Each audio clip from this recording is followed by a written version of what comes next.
મિત્રો, ક્યારેક આપણી મગફળીની અંદર અમુક દારા નિશ્ચિતથી ને આ રીતના પાંદડા તમારે થતા હોય છે ને તમને એમ થતું હોય છે કે આ રાતડ બેહવાની શરૂઆત થઈ ગઈ. જોઈ લો તમે, આ પાંદડા તમે મોડો ને એટલે ખરવાનું ચાલુ થઈ જાય. હવે ક્યારેક બધા ખેડૂત પૂછે છે કે આપણે રાત્ર બેહવાનું ચાલુ થઈ ગયું એટલે સારામાં સારો ફંગીસાઇડ માર લે.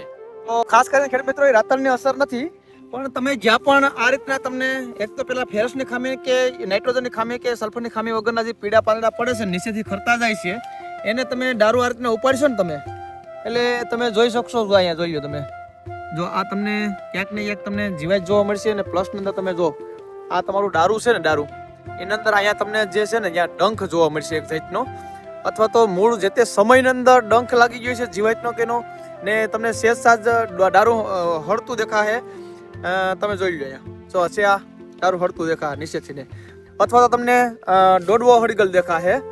રેડી, જો આ રીતના જો તમે આ રીતના દારૂ તમને હળતું દેખાશે, એને અંદર જ આ પ્રશ્ન હોય છે. ક્યાંક ને ક્યાંક ઉપર આપણે પીળું પડે કે કોઈ પણ દેખાય તમને પાનની અંદર નબળાઈ દેખાય તો ક્યાંક ને ક્યાંક એના મૂળિયાની અંદર પ્રશ્ન હોય છે.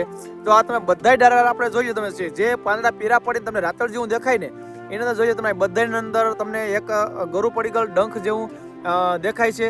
એટલે ખાસ કરીને ખેડૂત મિત્રો, તમે એવું વિચારો કે અમે ઉપરથી ને ફંગીસાઇડના હારા રાઉન્ડ લીધા છતાં પણ આ વસ્તુ થવાનો પ્રશ્ન છે, તો આ ફંગીસાઇડના રાઉન્ડને લીધે નહીં, જે તે સમયની અંદર આપણે કોઈ જીવાતનો ડંખ લાગી ગયો છે અથવા તો કોલારોડને લીધે આપણે જે તે સમયની અંદર જોઈ લો તમે, આ જે તે સમયની અંદર આ વસ્તુ થઈ હોય ને એને લીધે આ દેખાય છે. એટલે એની અંદર ખાસ કરીને ખર્ચો કરવાની કંઈ જરૂર નથી. એવું તો એટલું તો થોડું ઘણું આપણી મગફળીની અંદર રહેતું જ હોય છે ને. એને રાતળ ના સમજી બેહો. અવારના વર્ષમાં રાતળનો પ્રશ્ન બહુ ઓછો રહે.